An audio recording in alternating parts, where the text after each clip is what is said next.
بسم اللہ الرحمن الرحیم۔ تختی نمبر 1، مفردات۔ الگ الگ حروف کو مفردات کہتے ہیں۔ تو اس میں جتنے بھی حروف ہیں یہ مفردات ہیں۔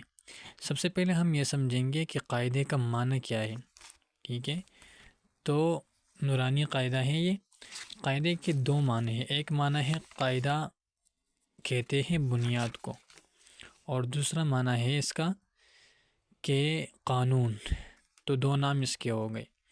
اچھا، ابھی قاعدے کا مقصد کیا ہے؟ تو قاعدے کا مقصد ہے کہ حرف کی شکل کو پہچانے یا حروف صحیح ادا ہو جائے۔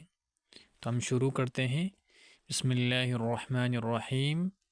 الف، با، تا، ثا، جیم۔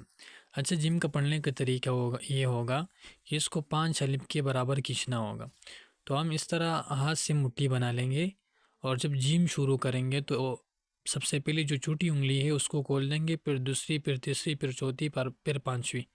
تو ہم اس طرح پڑھیں گے جیم۔ تو اس میں ساری جو 5 انگلیاں یہ کھولیں گے، اس کے بقدر جو ہے نا، یعنی 5 الف کے برابر اس کو کھینچنا ہے۔ تو یہ ایک طریقہ کار ہے سیکھنے کے لیے۔ ح، خ۔ اچھا، دال میں بھی اسی طرح کرنے، دال، اس طرح زال، تو زال میں بھی اسی طرح کرنے ہیں، زال، را، ز،